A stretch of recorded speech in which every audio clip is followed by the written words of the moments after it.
Today, I want to introduce you to a guy who has done so much in a short period of time. The first time I met this guy, I knew he was capable of doing big things. Over the past 5 years, he has went from sourcing opportunities for others to now a luxury real estate agent in Miami, Florida. I have the pleasure of introducing to you Mr. Noel Barriientos. You have now entered the Magnate effect.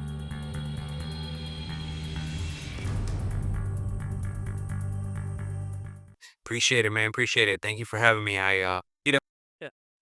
I just all I know is to keep on keeping on. So and I appreciate the relationship that we've developed over the years. It's created a pretty tight bond. So thank you for having me, man. Absolutely, absolutely. So, Noel, man, I want to start off by really just like, let's start off by talking about, you know, your journey to get to where you are today. And then we'll dig into more about what you have done currently. Okay. Yeah. So the question is, can you share your journey into well, tell us a little bit about you and your journey before you got to real estate. Yeah. I every job that I've ever had has been a sales job. Since I was like, well, actually, my first job ever was at Dairy Queen. I think I was like 16 years old, and it was inside of a mall. I remember when those bad queens was inside the malls, yeah. And I was getting fat too. But I started that was my first job ever. It was inside of a mall. So, um, being inside of a mall, you meet different people or whatnot that come by. And the manager from a famous footwear um came by to get some ice, Yeah. and I started like upselling him on all the toppings, and hey, well, you want this, you want that. I was upselling ice cream toppings, man. And he said, "Man, you want to come work at Famous Footwear?" And I said, "Well, I mean, if you're gonna offer me more, what I'm making here." Absolute. And he's like, "Of course I'll offer you some more, man." He's like, "I like how you just did that, man. Upselling." So Famous Footwear was my first sales job ever. Um, Crushed it there at 16, 17 years old, or just upselling, extra set of laces, shoe cleaners, and the buy one get one 50% off. Right. So I just that's where it all started, and every job from there that I've ever had has been a sales job. So I've worked for T-Mobile corporate. I've worked for Verizon Wireless, AT&T, all sales. I've worked for Allstate Insurance, for State Farm, all sales. But I was in my early 20s, and I was young, and outside of work, I'm hanging with not the best group of people, even though I'm going to work every day or whatnot. And I think I was at Allstate when I I had a job, but I was still hustling, like on the street and stuff like that, and just had my hand in every pot, whether it be good, bad, or whatever. Just trying to make a dollar here and there, and ended up getting arrested. Did some, I spent some time away. I was given a 5-year sentence. Ended up doing about 3.5 with a program that I took and everything. Oh man, we gotta talk. We're gonna talk about that program. Man. And that really it put I was moving really fast, and that was like a hard stop. Yeah. God was like, "All right, let me take you out of this." Say, yeah, yeah. You need something. Let me show you something. Let me show you something. Yeah, let me put you on timeout really quick. And to be honest with you, it has helped, shape my life. The program that I took, it completely changed my way of thinking, my habits and stuff like that. And Right. I give a lot of credit to who I am this day to that program. Yeah. And so that was the journey. And that was from 2000. I want to say that journey started in 2013. The back and forth with court and everything. went in around probably 2015, Right. I think it was. Yeah. Um, and I think I ended up coming out like end of 2018, 2019, beginning of 2019, around there. Right. Right. And fortunately, unfortunately, but fortunately, this is where our paths crossed at the same time. Yeah, Yeah. yeah, we intersected at this moment, and so so tell me about that experience being there. Tell me about that experience, and then how that cultivated, better help cultivate who you are right now. Yeah, man. So obviously, when I first went in, I was still, even though it hurt, to be ripped away from my family, like that, I was still in that same mentality. So Yeah, I got to Jessup, Georgia, and I was still, trying to find ways to hustle and yeah, do this and that, to make a couple dollars or whatever, and hanging with the wrong people, and just acting a fool, like a lot of the guys we met. yeah, Um, and then I got offered the opportunity to, so I took an interview, and I got offered an opportunity to take this program called RDAP, a Residential Drug and Alcohol Program, but it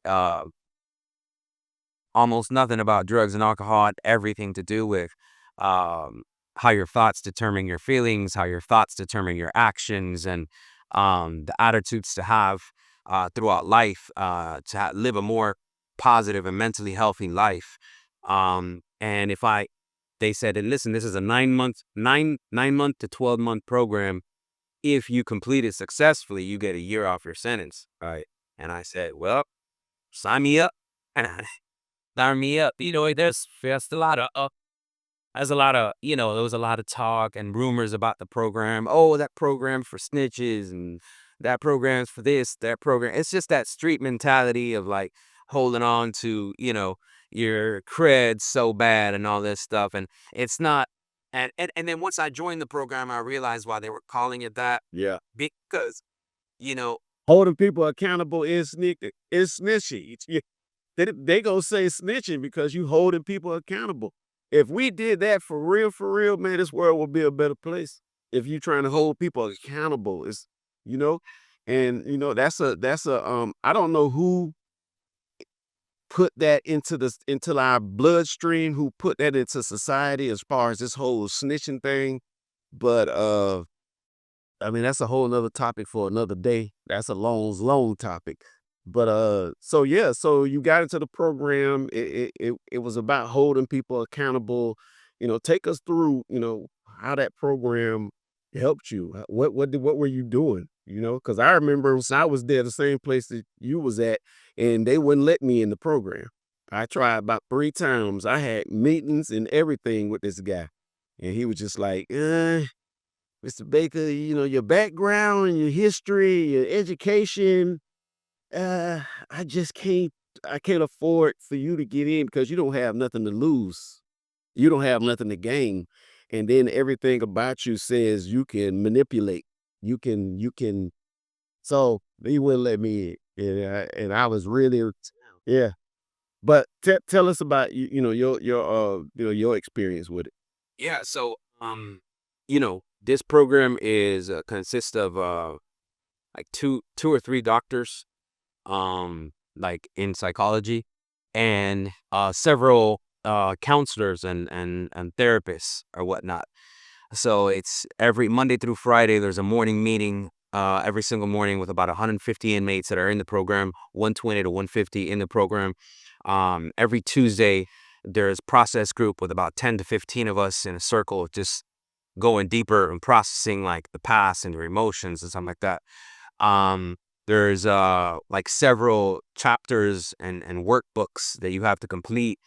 And it's a cognitive behavioral therapy program. So again, teaching you how your thoughts determine your emotions, how your thoughts determine your actions before you do anything, you before you even though we do it like without even, we think we're not thinking about it, before you even pick up a cup and take a sip of your coffee, Right. you thought about that.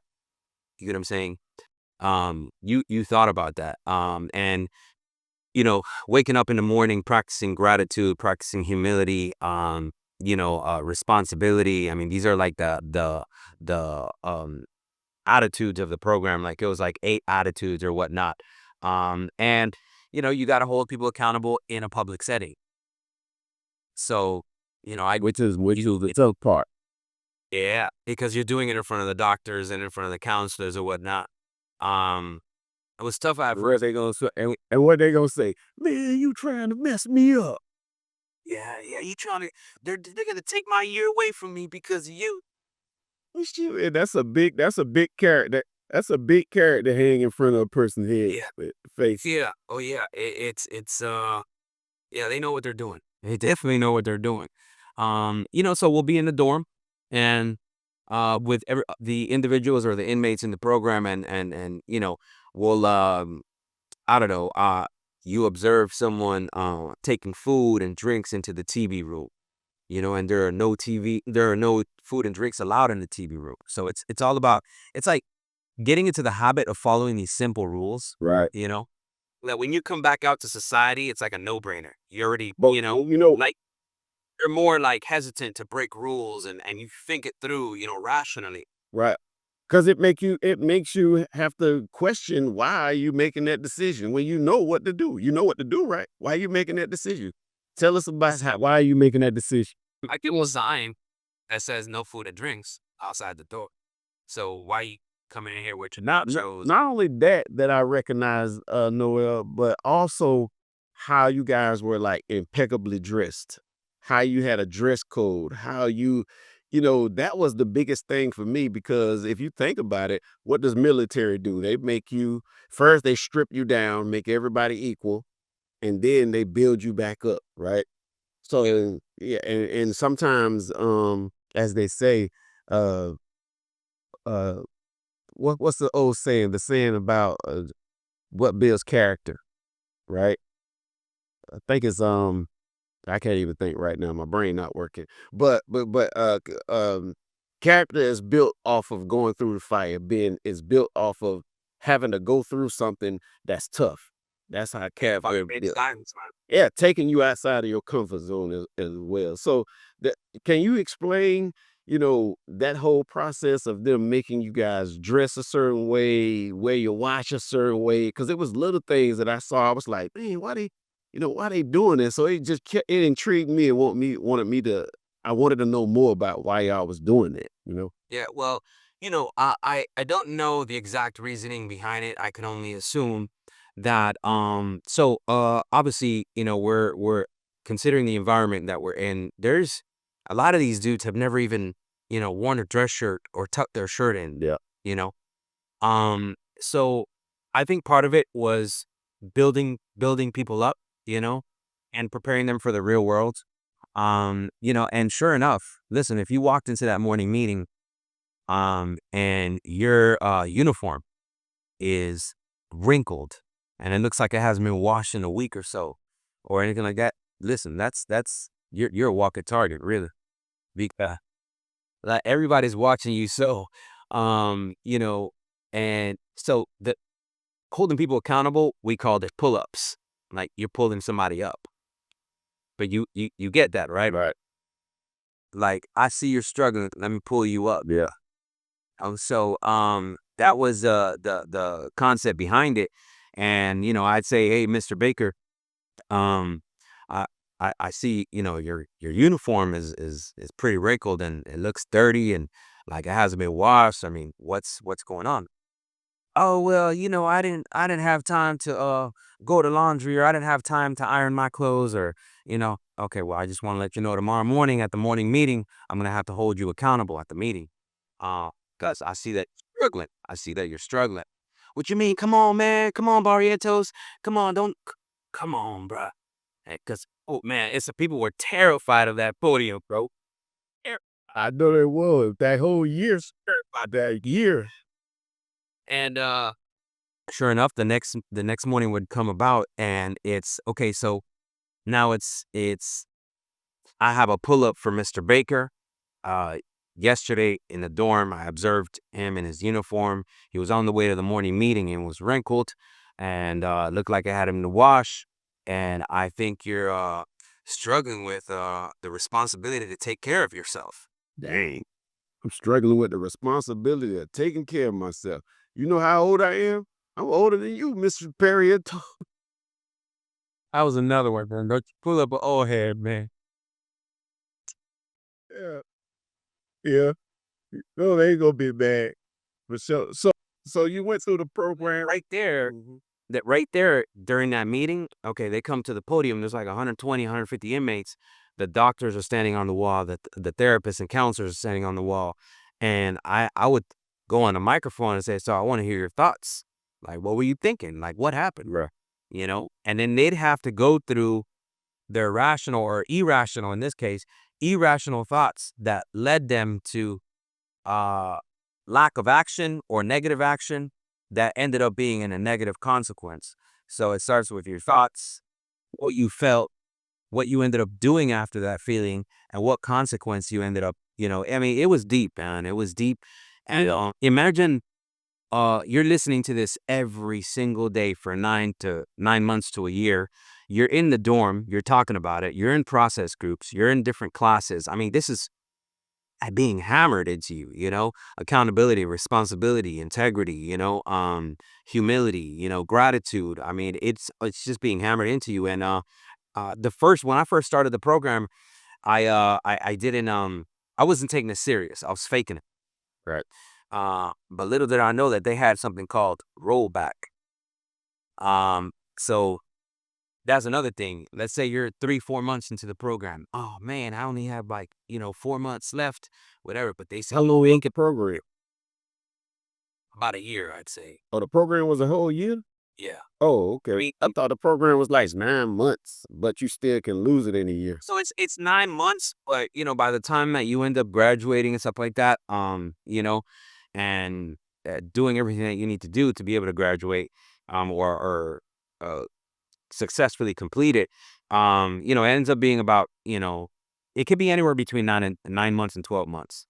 Um, and so yeah, man, it's that being just drilled and hammered, and so I was in the program. I was faking it. I was just doing whatever on the workbooks, and I was about 3, 4 months in, and they said, "Mr. Barrientos, we don't think you're taking this program seriously. We see that you're just doing the bare minimum. You're faking it. We're gonna go ahead and roll you back. And roll you back, it means that you got to start from the beginning." Bro, I didn't know you got rolled back. I didn't I know. got rolled back at first, bro. And that was like the biggest blow to my ego, because I thought I was hot stuff, Yeah, you think you was our viewer. But man, this cake work, man. This light work. This light work thing. But that's the attitude I had. But the doctors and the therapists, they have what's called the intervention, and they call you into that classroom setting and sit with you and tell you, hey, listen, we see that you're not really taking this serious, so we're gonna start you over from the beginning. Boom, now you're like you got rolled back. So then my second time around, I started taking it a lot more seriously. Started, really, because I wanted to get home to my kids, and mind you, they got the carrot, hanging over you to take a year off your sentence. So I took it seriously the second time around, and ended up being a leader in the community, in the program, and started teaching others and learning to help others, and be there for people even if there's nothing in it for me. Right.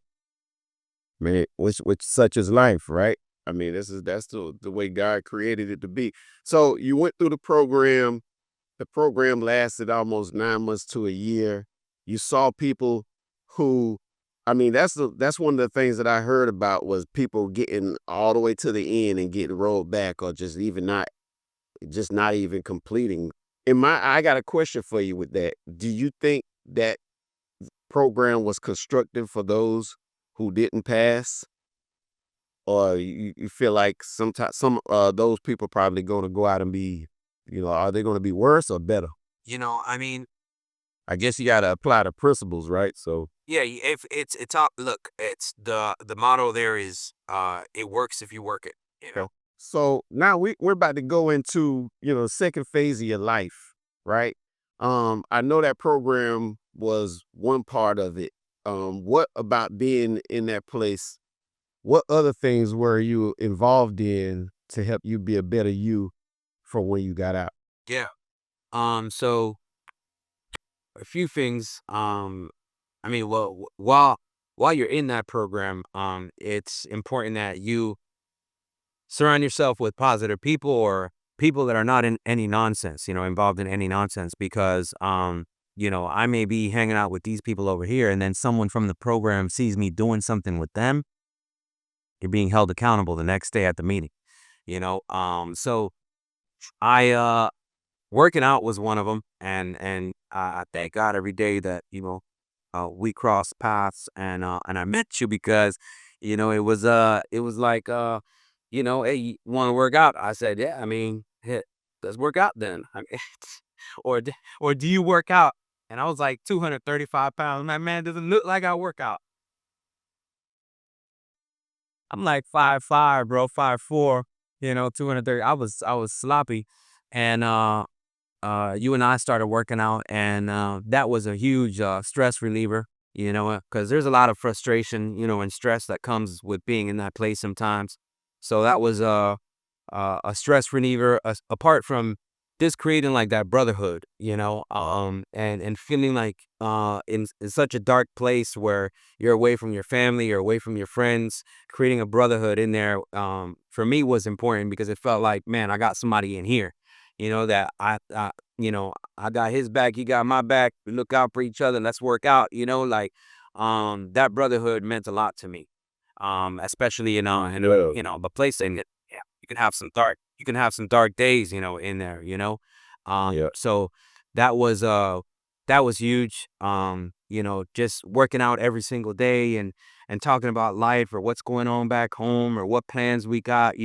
Just having somebody there. That brotherhood is I think is very important.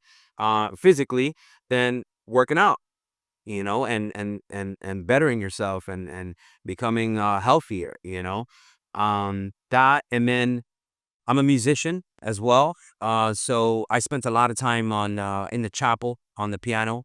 Yeah. um so I'll say, to this day, I'll say I wrote some of the best songs that I have ever written in my life, in that chapel.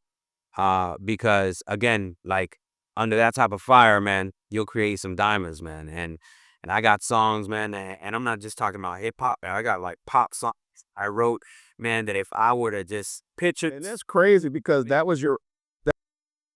crazy because that was your passion. And now we're segueing into, the next phase of this conversation because that was your passion. But you and I know we spoke about a lot of different things, a lot of different business plans we put together, a lot of different things we talked about. All right. Hear me? So yeah, like I was saying, this thing is kind of acting up a little bit on your side. I think did you switch computers? No. Or you switch cameras? Oh, Oh, it's the same camera? that. Okay, okay. Yeah, we could just pick up where we left off at. It's all good. Did you jump on a different computer or are you on the same? Sorry, I went on home. I opened my AT&T app. I was like, man, did the payment come out for internet? So, I said I had a credit of $7. So, oh shoot. So yeah, man. So you went through the program. Is it you we got into, working out and staying out of the way. Uh then okay, so now you get out. What was your plans after you got out? Because I know music was a big part of who you were, and but how did you get to? Because I know, I don't know. We talked about a lot of different things. I mean, we had a lot of time to damn talk and plan. yeah. So we talk about a lot of different things, and you probably didn't know this, but I did not let people know. But I was going around with a questionnaire. I was going around with a questionnaire and I was giving it to all the hedge fund managers and millionaires and all of them, bro. I had a little questionnaire. I did not let nobody, because I felt kind of embarrassed about it, but I did not let nobody know I was going around with this little questionnaire. and it was asking them what would they do if they knew nothing, because I actually essentially didn't know anything and was getting out. What would you do? And it was three things. The number one or two things they always said was real estate. How did you find your way into real estate?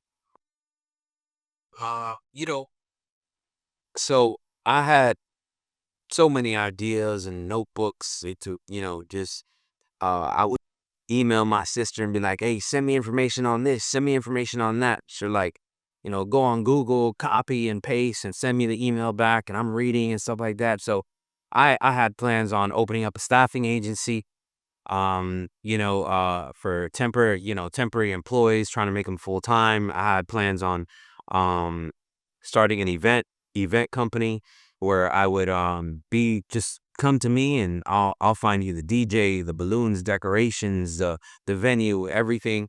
I had so many different ideas, man, and I had always thought about real estate, but in that time, I didn't even focus on that idea too much because I knew that you need to have a license and I knew I was going to have a record, So I was just thinking about other ideas that I could start a business on my own and just, I didn't know, say, I still buy able permission to get a license. Yeah. So that's what I was kind of focused on. And then I came out. Um, so prior to coming out, I had my circle of friends or whatnot. And I knew I was coming out in a few months. So I was like, man, I need a job, when I get out, so I need to start asking my friends and family, hey, is there anything that you can help me with, to get a job, or do you know anyone? And a friend of mine, her husband, he was a manager at Publix. So I got to the halfway house, and within a week and a half, 2 weeks, literally from coming out of prison, I was working at Publix. Um, you know, I was working in the bakery. He got me a job, and I was had to be there real early. Halfway houses, that's another conversation. I hated it there. But they didn't let me have a car, so I was taking 2 buses there and 2 buses back every single day while living at the halfway house.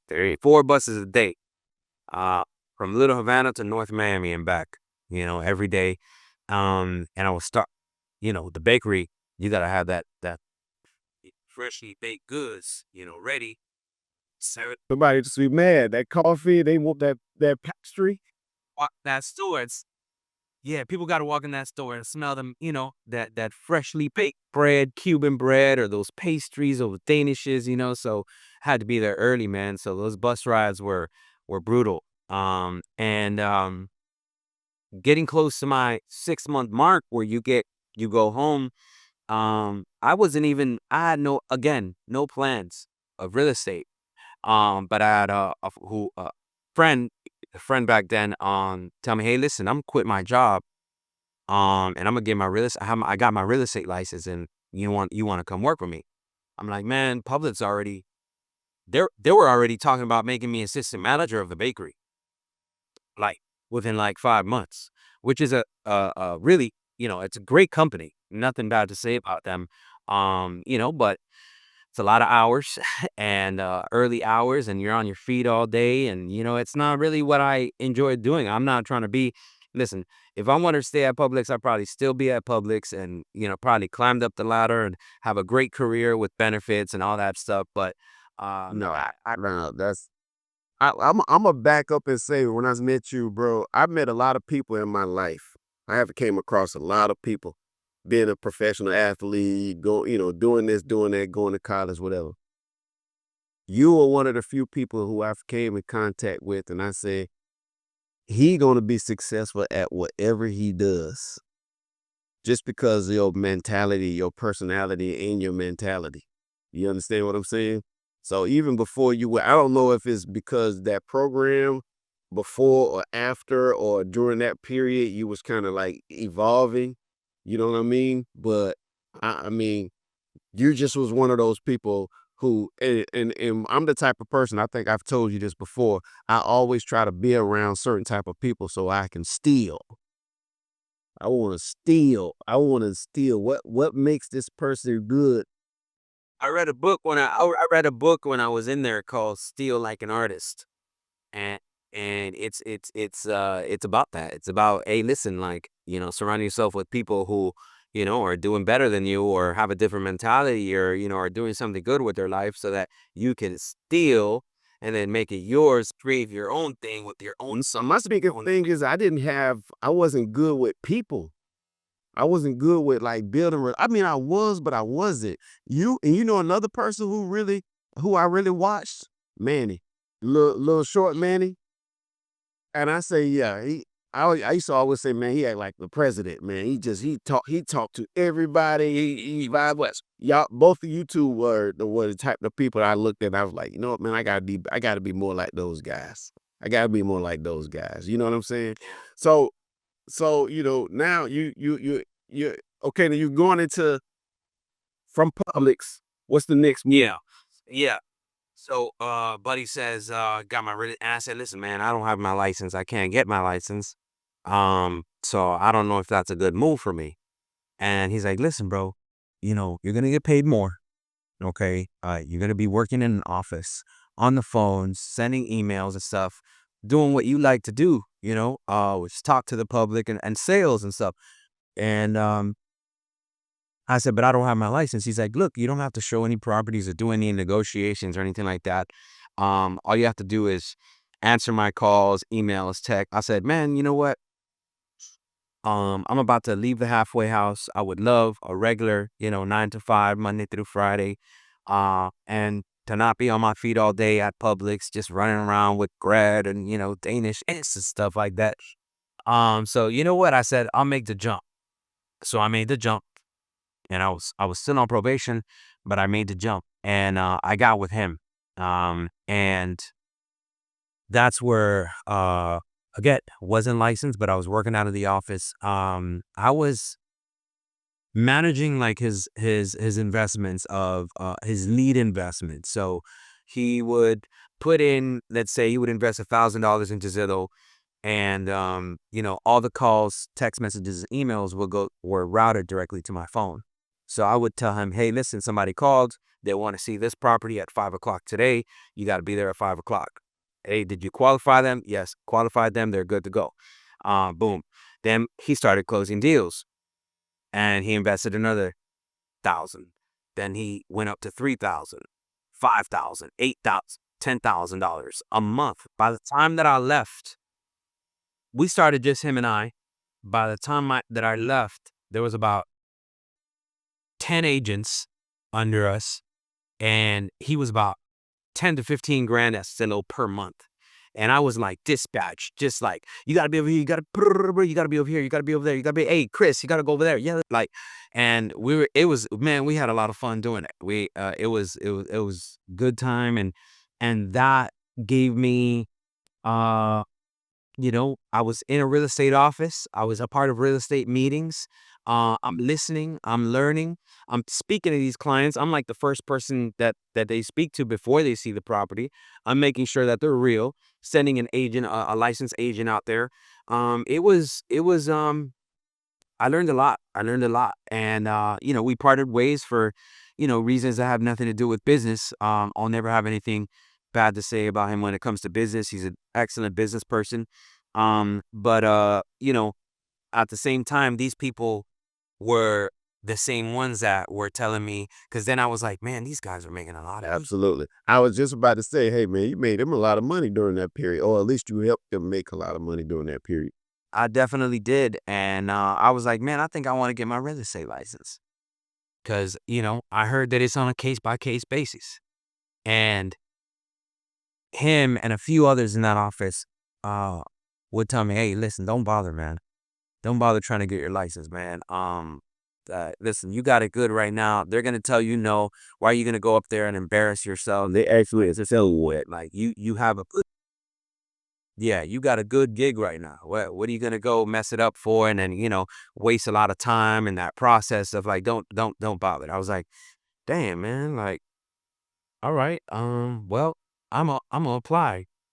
So I had applied. around this time, I had already, I switched brokerages and I started working for Lifestyle International Realty. And I wasn't licensed yet, but I told the broker what I was doing at my last brokerage, and he's like, "Yeah, I heard about you." Miami, the real estate game in Miami is small, and if you're active in the market, Yeah. everybody knows everybody. So he's like, "Yeah, I heard about you." They always said that he had a guy behind the scenes. Yeah, somebody behind the curtains, huh? He had the little wizard behind the curtains. So he was like, "Yeah," and I was like, "Look, man, I could do that for you. And if you invest into Zillow, like I'll handle that for you, and I'll route the leads to your top producers." He's like, "All right, let's do it. Um, do that, and then I also want you to recruit agents for me." And I said, "Whoa, I don't know nothing about recruiting. I don't know, like I'm not." He's like, "Listen, this is what our brokerage offers. Here's a list of 4,000 names on Excel." It looks like, bro, 4,000 names. He's like, And these are 4,000 people who've gotten me licensed. who have recently gotten their And license. they get that list, huh? So Okay. yeah, it's free. It's public record. This is what it is. Public records. Yeah. Um. So then I started doing that, and I went and I applied for my real estate license, and when I went up, if you have a background, you have to present yourself in front of a board. You have to, kind of. You hear me? Yeah, I hear you. It's just when you move your camera, it tries to focus. And I think it's taking up a lot of energy. Okay. If you can stop your, is that a webcam? Is that a webcam? Yeah, but I mean, it is, but I don't even know how to fix that. You don't even know how to stop it from trying to focus. But anyway, This drill. I'll try to stop. Try that. Yeah, try that then. All right. Oh, yeah. Uh, so I had I went to Lifestyle and I started doing the managing their leads for them, routing them to top producers, and then I began recruiting as well. I didn't know anything about recruiting, but I started calling. I was like, man, calling these people one by one, like off of an Excel file, just typing notes. It just seems very time consuming and not efficient.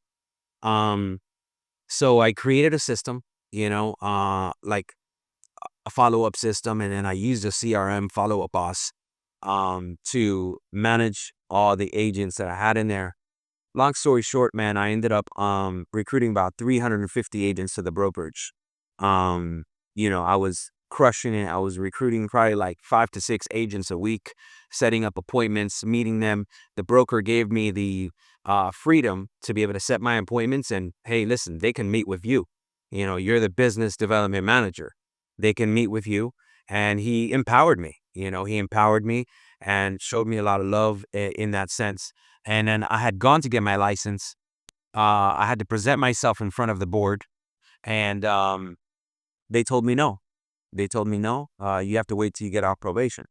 And that was a punch to my gut, because I'm here. I am trying to do the right thing. I'm trying to better myself, and these people tell me no.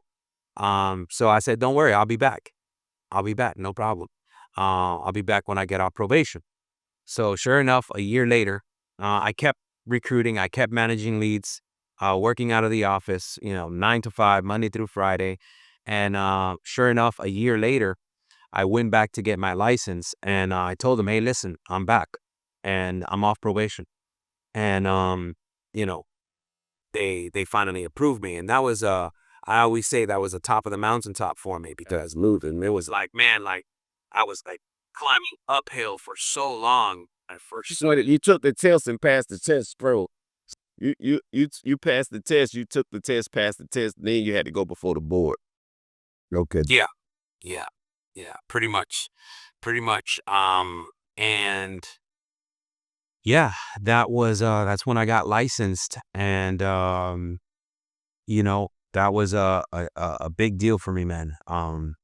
That has opened up so many doors, and then just keeping my head down. And obviously real estate has a ton of ups and downs, but just even through the downs, like, just putting one foot in Right. front of the other, man. So let's dig into these questions because these questions are going to dig more into, you as a realtor now. Okay. So over the last 14 years, sales and customer service, how have these experience, shaped your approach in real estate?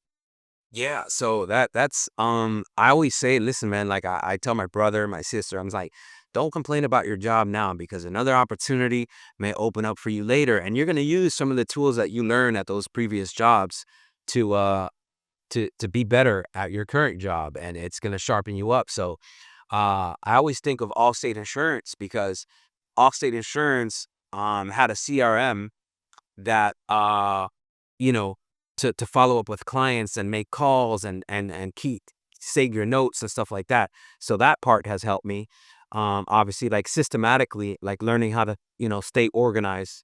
So the previous jobs have helped me stay organized, and they have also taught me how to deal with the public, and talk to people and sales and understanding like the psychology behind sales and just learning how to have those conversations and building relationships.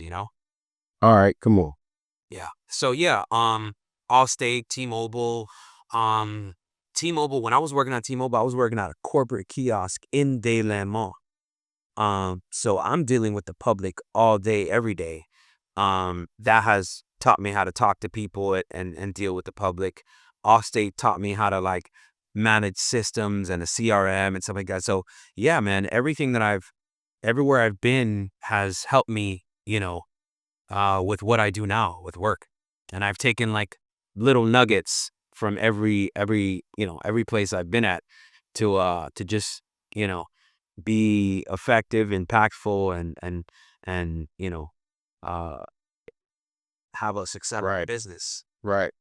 So how does Lifestyle International Realty differentiate itself from the other competitors in Miami as far as a real estate company? Why do you got with that company? I'm sure you didn't really know about any of the other real estate companies except for the one that you left. What's so special about Lifestyle? I'd say, I could sit here and talk about, commission splits or, the fact that we don't have any fees or, all the bells and whistles. But to be honest with you, what has kept me at Lifestyle for so long is just the culture. Okay. And that's something, And yeah, as far as you know, the culture at Lifestyle is a very um down to earth environment. The culture at Lifestyle is a down to earth environment. It's a very family oriented environment. Right now at this very moment, if I needed help with anything, I have about 30 to 50 people that I can call and help and ask for help. And they'll help me like no questions asked. We have each other's backs. We have a lot of fun, but we teach each other things and there's trainings and different things. So it's just that culture, man, that family like culture. Our broker, George Gatsabello, shout out to him. He's one of the most humble brokers that I have ever met in the real estate industry. This guy, you know, just wants to see everybody win. And if he sees your efforts, he puts you in a position to win even more. So he recognizes those efforts. So yeah, man, I'd say culture is what makes it stand out compared to the rest. and so we're gonna fast forward and jump into how you have progressed as a real estate agent. And I know, yeah, Yes. I said I wanted to kind of fast forward into how you have progressed as being a real estate agent. And here recently, over the past, I think it was like 4 or 5 months, you've had a really, really big uh accomplishment. Can you talk a little bit about this really big accomplishment? Yeah, I mean, And tell us, first tell us the story, tell us the journey, what happened to get to this, because it's a big one. That was a big one for you. So tell us the whole process. What happened. yeah, yeah. So I'm on a team. Shout out to the Bet Group team of about 10 to 12 agents. Um, young young hustlers, man. These guys are on fire for real estate. And iron sharpens iron. So being on a team, our team leader was investing into leads through Zillow. And you know, I received one of the calls one day. I happened to be the lucky winner. Or it was it's a round robin just rotation, and I received a call one day uh from a buyer that wanted to see a $40 million property. Wow. I thought it was fake. I thought it was fake, and it wasn't. Sure enough, she was interested. Um, she flew her mom down here to Miami to look at the properties for her. And mind you, I'm like, what, 1-2 years in the business? No, like maybe 2 to 3 years in the business, and I get a client like this. Um, so I'm showing $40 million, $36 million, $30 million properties. And I'm like, she's like, oh, I've seen better. And me, I'm here like I'm looking at these houses like, wow, it's uh those homes were incredible, man. It's like it's another world. It's another world. And then um I kept following up with the client to see if she wanted to submit an offer, if she wanted to see anything else. And she you know, not that she went ghost, but she said, "Oh, not now. Maybe next year." But I stayed right there, man. I stayed right there following up with her. Happy holidays. How are you guys doing? I saw those home and Which I is saw them. so big in business. Follow up, follow up, follow up. It's critical. Big in real estate, as a matter of fact. It's critical. Yeah. Man, and I probably did that for about 2 years.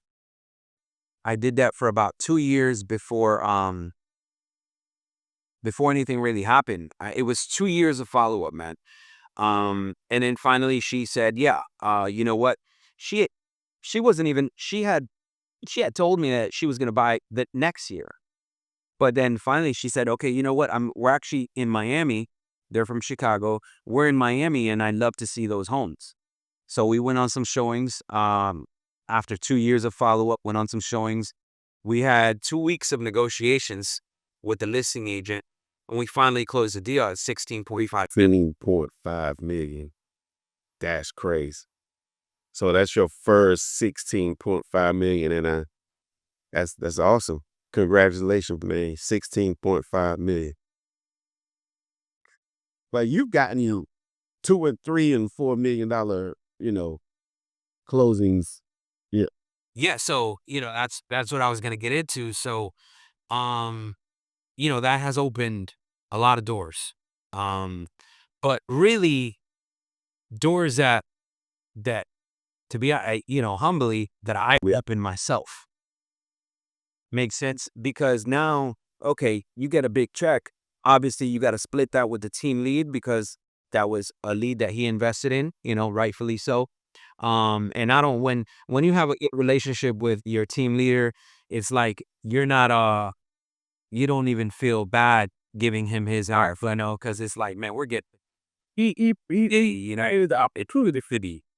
Exactly, exactly. So, but then I still had a nice chunk left, and I said, you know what? I've been managing everybody's leads for the last 4 or 5 years. I'm gonna invest as my own leads. Now that I know how to do this, I'm gonna do it for me. I'm not gonna take it from somebody else or hand it to somebody else. I'm gonna do it for me finally. So I started doing that, and I strategically did it where I invested in leads that would uh, be in higher price zip codes. So if it's a million or less, I didn't want it because I wanted to begin tapping into that luxury market and using the big sale that I had as leverage for when I'm speaking to these clients. Hey, look, I've done it before. So I had a few Zoom calls and analyzed zip codes and areas and price points and how many properties are active in certain markets, how many are under contract, how many have closed in the last 6 months. And I started investing into zip codes where, they have pretty high price homes. So then, yeah, I closed a $2.4 2.4 million in Coral Gables in October. Then I closed a $2.9 million one in December. And just recently a referral for from the 2.9, a $60,000 penthouse, a rental for $60,000 a month. It just closed on that. And now those same clients have expressed that they want to expand their real estate portfolio to me. So we have a meeting set up in about a week or two when they come back from Japan to, you know, talk about that some more. Crazy. So it's That's yeah, I mean, it's when my mom always said, door open another. absolutely, absolutely. Now the amazing part about your journey, bro, is where you've been, how you've reacted to where you've been in your life, and how that has taken you on this path to now you are a luxury real estate agent. You are a luxury real estate agent from the gutter. I ain't even gonna say the gutter. I'm gonna just say the valley. You know what I mean? From in the valley to the mountaintop. You know, I have like a thing where I'm like, I'm not calling myself a luxury real estate agent yet because I'm like, no, I'm low sport. Hey, speak as though it already is. Includes SWAT. Yes, yes. Speak as though it already is. Uh, I mean, Definitely headed there, man. I mean, it's what one I've already closed on a total of 4 luxury properties. yeah. So yeah, you there. You there already. You there. You one, two, if one and two in them. I closed a contract. I've closed a few several 400 500 several 100,000 like that. That was like how I was closing, and then bumped into this. But yeah, that's where I believe that God has taken me, man. And it's interesting. I don't like to get too religious or anything, but I just remembered this. I was praying one day in the car. This was before the first big sale, and I just heard it so loud and clear in my head and in my heart. I felt like God was telling me, "My son, it's your time. You're ready. You know, your time. This is my." I heard, "My son, it's your time. You're ready." Like I kept hearing that. Like I, that was before, because every agent has a dream to get into luxury, you know, and I've always wanted it for myself too. And I always said that I would get there. And I started hearing that. And then, the last year has been, it's Yeah. So wait, that was God, man. That definitely was God, man. And yeah, I mean, hey, I'm proud to know you. Your journey really has just begun. That's what they always said, from high school to college to the pros. And then, you think you made it, but when you got to the pros, they was like, hey, man, it's just beginning. This is now you're where you want to be, and now what? You know what I mean? So your journey has just begun, brother. And you got big things you're gonna do, man. I'm proud of you, for real. Thanks, man. I appreciate it, man. I'm proud of you too, bro. I'm proud of you too, man. You've done a lot since you've been out, and you have been an incredible human being. Appreciate it. You're caring. You're always a student. You listen. You learn. Even if it's not for nothing, you know how to maintain and nurture a relationship as well. As even just a friendship, aside from business. You have an amazing wife by your side who supports you, and that's important. Shout out to my wife, man. She has been through it. Yeah, absolutely. Table get it right leg. Case of get it right leg. And two beautiful daughters. Who, not worse, but yeah, my daughter's been drive me crazy, but yeah. So, man, we definitely gonna get you back on here.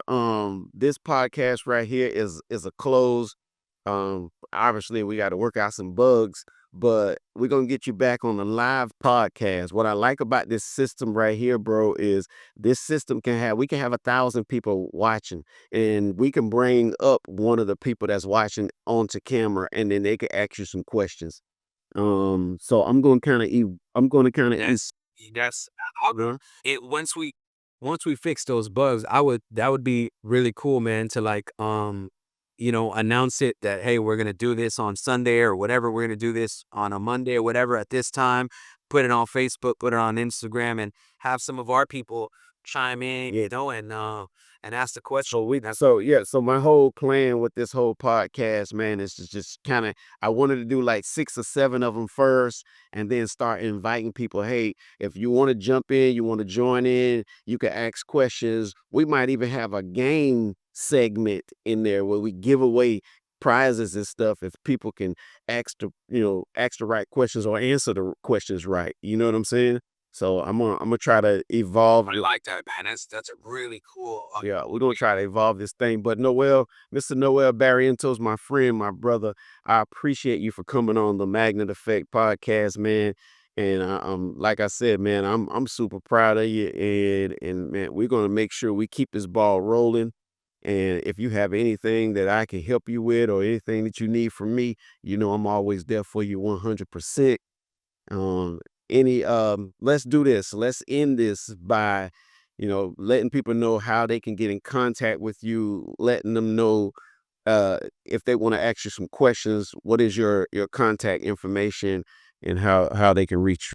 Yeah, so I tell everybody, man, doesn't just have to be business. If you just it doesn't have to be, like I don't need anything from anything, you can if you need help with if you have a question, if you need help with something, text me, call me. My phone number is 786-757-2838. That's my direct line, my cell phone. I'm always an open book, man. I don't mind helping people out and just sharing the sauce. Like, I think there's enough food out here for everybody to eat. And my Instagram is Noel Noel sells real estate. Noel sells But real estate. if you want to be a great real estate agent, if you want to be an awesome salesman, if you want to really excel at real estate, call this guy. Call him because he will help you. He will help you get on track, bro. Don't short sell that. You will help them understand what they need to do on a consistent basis to be able to get them some deals done, closings. Yeah. Yeah, I tell everybody, man, I'm an open book. No one can ever say, oh, I asked Noel and he didn't, want to tell. Hey, I tell everybody everything. So yeah, definitely reach out to me if you want some help or just need some advice. Absolutely. So again, man, this is the Magnet Effect podcast. Noel Barrientos, um, luxury real estate agent. I'm going to go ahead and put that into the universe. Luxury real estate agent. And man, thank you, man. Pleasure having you on. Appreciate it. Let's get the Claps. Hold on. Let me get the clap. Where the clap? Where the claps at? Where the claps at? And the music.